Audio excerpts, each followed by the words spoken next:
Hello everyone, நான் உங்க SMP. So ரீசெண்டாக பார்த்தீங்க அப்படின்னா கொல்கத்தா மர்டர் விஷயம் சொல்லி நம்ம சேனல்லே ஒரு வீடியோ போட்டிருந்தோம். அண்ட் இப்போ சோஷியல் மீடியால ரொம்ப பயங்கரமாக அந்த மாதிரி அந்த கேஸ் பற்றின டீட்டெயில்ஸ் தான் டெய்லியும் ஒரு ஒரு புது புது விஷயங்கள் சிபிஐ புதுசாக கண்டுபிடிச்சு சொல்லிட்டு இருக்காங்க. இப்போ கூட ரீசெண்டாக அந்த காலேஜ் பிரின்சிபல் சந்தீப் கோஷ் அவரை அரெஸ்ட் பண்ணி அவர் இன்வெஸ்டிகேஷனுக்கு பண்ணிட்டு இருக்காங்க. அவர் இன்வெஸ்டிகேட் பண்ணிட்டு இருக்காங்க. ஸோ அவர் மேல ஏகப்பட்ட விதமான கேசஸ் அண்ட் கம்ப்ளைண்ட்ஸ் அவங்க ஸ்டூடெண்ட்ஸ் எல்லாருமே பண்ணிட்டு இருக்காங்க. ஸோ எந்த மாதிரியான விஷயங்கள் எல்லாமே அவங்க மேல அந்த கம்ப்ளைண்ட் பண்றாங்க. அண்ட் எவ்வளோ விதமான நிறைய விதமான ஃபேக் நியூஸஸும் வந்துட்டு இருக்கு. அண்ட் அந்த பொண்ணுக்கு இன்ன வரைக்குமே என்னென்னலாம் நடந்தது அப்படின்னு சொல்லி நிறைய ரூமர்ஸும் போயிட்டு இருக்கு. அண்ட் நிறைய விதமான கேஸ் அண்ட் ஆட்டாப்சி ரிப்போர்ட்ஸ் எல்லாமே போயிட்டு இருக்கு. ஸோ அது எல்லாத்தையுமே இந்த வீடியோல பார்க்கறதுக்கு முன்னாடி இந்த சந்தீப் கோஷ் இவர் பீரியட்ல தான் நடந்திருக்கு. ஸோ இவர் தான் அந்த ஆர்ஜிகர் ஹாஸ்பிட்டலோட பிரின்சிபல். ஸோ இவர் இருந்த டைம்ல தான் இந்த விஷயம் நடந்தது அப்படின்றதுனால இவருக்கு மோர் ரெஸ்பான்சிபிள் கண்டிப்பா இருக்கு. ஸோ இவர் மேல ஸ்டூடெண்ட்ஸ் வைக்கிற கிளைம்ஸ் அண்ட் இவர் கரெக்டா இருந்திருந்தாரு அப்படின்னா கண்டிப்பா அந்த ப்ராப்ளம் தவிர்க்கப்பட்டிருக்கும் அப்படின்னு சொல்லி சொல்ற விஷயங்கள் அண்ட் இவர் மேல என்னென்னலாம் கம்ப்ளைண்ட் பண்றாங்களோ அது எல்லாத்தையுமே இந்த வீடியோல நம்ம பார்ப்போம். சரி வாங்க போவோம். ஸோ ஃபர்ஸ்ட் இந்த சந்தீப் கோஷ் அப்படின்றவர் யார் அப்படின்னு பாத்தீங்க அப்படின்னா இதே காலேஜ்ல, அதாவது ஆர்ஜிகர் காலேஜ் இருக்கு இல்லையா, இதே காலேஜ்ல ஆல்ரெடி படிச்ச ஒருத்தர். ஸோ அதுக்கப்புறமா லேட்டர் பீரியட்ல இவர் பிரின்சிபலா இங்க ஜாயின் பண்ணியிருக்காரு. ஸோ இவர் ஜாயின் பண்ணதுக்கு அப்புறம் எப்பயுமே படிக்க போகும்போது அந்த காலேஜ் பத்தின எல்லா விஷயமே தெரிஞ்சிருக்கும். அண்ட் இது ஒரு கவர்மெண்ட் காலேஜ். ஸோ இங்க எல்லாமே ஃப்ரீ. பட் இவர் வந்ததுக்கு அப்புறம் பாத்தீங்க அப்படின்னா நிறைய விஷயத்துக்கு காசு வாங்க ஆரம்பிச்சாரு அப்படின்ற மாதிரியான ஒரு கம்ப்ளைண்ட் இவர் மேல வைக்கப்படுது. ஸோ எல்லாருக்குமே தெரியும், கவர்மெண்ட் ஹாஸ்பிட்டல்ஸ்ல மெடிசின்ஸ் அங்க போய் தங்குறது அண்ட் ஒரு பேஷண்ட் வந்தாங்க அப்படின்னா அவங்களுக்கு எல்லா ட்ரீட்மெண்ட்ஸுமே ஃப்ரீயா தான் இருக்கும். பட் இவர் இருந்த பீரியட்ல நிறைய இதுக்கு காசு வாங்கினாங்க அப்படின்னும் அண்ட் இந்த காலேஜஸ்ல பசங்க நிறைய பேர் படிச்சிருக்காங்க. ஸோ அங்க அவங்களுக்கு தேவையான ஃபெசிலிட்டிஸ் செஞ்சு தரதுக்கு கூட இவர் காசு வாங்கியிருக்காரு அப்படின்ற மாதிரியான கம்ப்ளைண்ட்ஸ் எல்லாம் இவர் மேல வைக்கப்பட்டிருக்கு. அண்ட் ரெண்டாவது பாத்தீங்க அப்படின்னா கவர்மெண்ட் ஹாஸ்பிட்டல்ஸ்ல பாத்தீங்க அப்படின்னா எப்பயுமே இந்த ஆக்சிடென்ட் கேசஸ்ல அண்ட் அன்ஐடென்டிஃபை பாடி, அப்புறம் சொந்தக்காரங்க யாருமே இல்லாம இறந்து போறவங்க, இந்த மாதிரியான டெட் பாடிஸ் எல்லாமே கவர்மெண்ட் ஹாஸ்பிட்டல்ஸ் தான். ஈவன் பிரைவேட் ஹாஸ்பிட்டல்ஸ் அவங்க கூட ஒரு கேஸ் அதெல்லாம் முடிச்சதுக்கு அப்புறம் அதை கவர்மெண்ட் ஹாஸ்பிட்டல்ஸ்க்கு எடுத்துட்டு வந்துருவாங்க. ஸோ அந்த மாதிரி யாருமே கேள்வி கேட்காத உடல்களை இவர் பிரைவேட் ஹாஸ்பிட்டல்ஸ்க்கு கம்மியான ரேட்டுக்கு விற்கிறாரு அப்படின்ற ஒரு கம்ப்ளைண்ட் வந்திருக்கு. இது மட்டும் இல்ல, இன்னும் நிறைய இருக்கு. ஸோ இந்த ஹாஸ்பிட்டல்ஸ்ல வேஸ்ட் பண்ற பயோமெடிக்கல் வேஸ்ட், ஸோ நீங்க பாத்தீங்க அப்படின்னா சிரஞ்சில இருந்து அண்ட் சர்ஜரிஸ்ல யூஸ் பண்ற பிளேட்ஸ் அண்ட் அவங்களோட ஆர்கன்ஸ் அண்ட் இன்னும் ஒரு சில விஷயங்கள்லாம் இருக்கு. அந்த மாதிரி பயோமெடிக்கல் வேஸ்ட் எல்லாத்தையுமே இவர் பக்கத்து ஸ்டேட்ல விற்கிறாரு அப்படின்ற மாதிரியான ஒரு கம்ப்ளைண்ட் இவர் மேல வைக்கப்படுது. அதுக்கு அடுத்ததா பாத்தீங்க அப்படின்னா அவருக்கு அவங்க இருக்கிற இடம் ஒரு கவர்மெண்ட் இதுதானே, கவர்மெண்ட் பிளேஸ். ஸோ இங்க நிறைய ஓப்பன் ஸ்பேஸ், நிறைய இடம் ஃப்ரீயா இருக்கும், கண்டிப்பா இருக்கும்.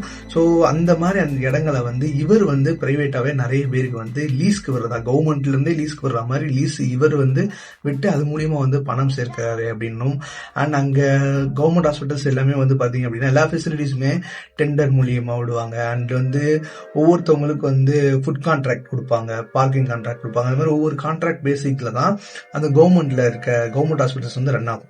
ஸோ அந்த மாதிரி ரன் ஆகுற எல்லாத்தையுமே இவரு அண்ட் இவர் கூட இருக்கவங்களே டேக் ஓவர் பண்ணி அதுல இருந்தும் மணி ஏர்ன் பண்ணிட்டு இருக்காங்க அப்படின்ற மாதிரிலாம் ஒரு கேஸ் இவர் மேல வைக்கப்படுது. சோ இந்த மாதிரி நிறைய விஷயங்கள் இவர் பண்ணிட்டு இருக்கிறதுனால கவர்மெண்ட் எதுவுமே கேட்காதா அப்படின்னு கேட்டா இங்கதான் பயங்கரமான ஒரு டெஸ்ட் இருக்கு. சோ இதுக்கு முன்னாடியே பாத்தீங்க அப்படின்னா 2 தடவை இவரை ப்ரொடெஸ்ட் பண்ணி இந்த காலேஜ்ல இருந்து இந்த பிரின்சிபல் எங்களுக்கு வேண்டாம், இவர் மேல இவ்வளவு கம்ப்ளைண்ட்ஸ் நாங்க கொடுத்துருக்கோம், சோ இவர் எங்களுக்கு வேணாம்னு சொல்லி இவரை டிஸ்மிஸ் பண்ணி டிரான்ஸ்பர் பண்ண பிறகு கூட திருப்பியும் அவரோட பவரை யூஸ் பண்ணி மறுபடியும் இங்கே வந்திருக்காரு. சோ அப்ப அவருக்கு எந்த அளவுக்கு பவர் வந்திருக்கும் பாருங்க. 2 தடவை, ஒரு தடவை இல்ல 2 தடவை வந்திருக்காரு.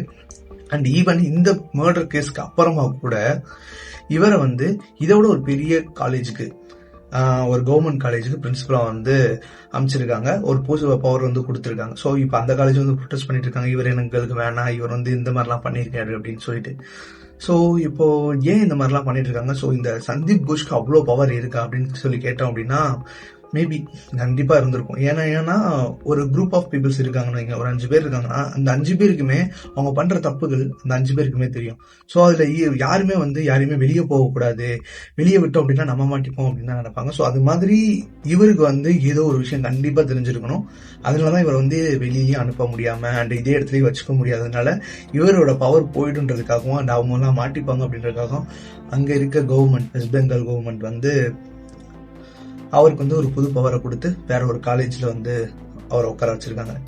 ஸோ இதெல்லாம் தான் ரூமர்ஸா நிறைய விதமான நியூஸ் சேனல்ஸ்லாம் வந்திருந்தது. ஸோ இதை ப்ராப்பரா நான் லைன் அப் பண்ணி உங்கள்கிட்ட சொல்லியிருக்கேன். அண்ட் நிறைய விதமான ரூமர்ஸும் இந்த நியூஸா வந்துட்டு இருக்கு. ஸோ அதெல்லாம் நம்ப வேண்டாம். ஸோ ரேண்டமா 2-3 வீடியோஸ்ல சொல்றதையும் அண்ட் அது உண்மைத்தன்மையா இருக்கா அப்படின்றத யோசிச்சுட்டு நீங்க ஷேர் பண்றதாலும் ஷேர் பண்ணுங்க. இந்த வீடியோ மறக்காம ஷேர் பண்ணி விடுங்க. நிறைய பேர் இந்த கேஸ் டீடைல்ஸ் பத்தி நிறைய பார்த்துட்டு இருக்கீங்க. நானும் ரொம்ப நாளா ஃபாலோ பண்ணிட்டு இருந்தேன். அண்ட் இப்போ அந்த பொண்ணுக்கு பாத்தீங்க அப்படின்னா ஆட்டாப்சி ரிப்போர்ட்ல 150 இடங்கள்ல 130 இடங்கள்ல காயங்கள் இருக்கு அப்படின்னு சொல்லியிருக்காங்க. அண்ட் 150 கிராம் ஆஃப் லிக்விட் அவங்க உடம்புல இருந்தது அப்படின்னு சொல்லியிருக்காங்க. அண்ட் ஒரு பொண்ணு அவங்க இறக்க போகும்போது கூட இருந்திருக்காங்கன்னு சொல்லியிருக்காங்க. ஸோ இந்த மாதிரி நிறைய விஷயங்கள் ரூமர்ஸோடையும் மிக்ஸ் ஆகி வருது. அண்ட் உண்மையான ரீசனாகவும் என்னன்னு தெரியல. ஏன்னா ரேண்டமா ஒரு சில இடத்துல மட்டும்தான் படிக்க முடியுது. ஸோ இந்த கேஸ் பத்தின என்ன டீட்டெயில்ஸ் வர அடுத்தடுத்த வீடியோஸ் நம்ம சேனல்லே வரும். ஸோ மறக்காம நம்ம சேனல் சப்ஸ்கிரைப் பண்ணிக்கோங்க. இந்த கேஸை ஃபாலோ பண்றவங்க எல்லாருமே. அண்ட் எவ்வளோ பேரோட ஸ்டூடெண்ட்ஸ் எவ்வளோ பேரோட பொண்ணுங்க பசங்க எல்லாம் வெளியூர்ல படிச்சுட்டு இருக்காங்க. ஸோ நீங்க எல்லாருமே இந்த வீடியோ பார்த்துக்கிட்டீங்கன்னா ரொம்ப பத்திரமா இருங்க. Be safe. அண்ட் உங்களுக்கு தேவையான சேஃப்டி மெஷர்ஸ் எல்லாமே கரெக்டா இருக்கா அப்படின்றத ஒரு தடவை பார்த்துக்கோங்க. இல்லை அப்படின்னா நீங்க கேளுங்க. இது உங்களோட உரிமை, உங்களோட சேஃப்டி உங்களோட உரிமை. அவ்வளவுதான் நான் சொல்லுவேன். அண்ட் தேங்க்யூ ஃபார் வாட்சிங் திஸ் வீடியோ. அண்ட் நெக்ஸ்ட் வீடியோல பார்ப்போம். பை.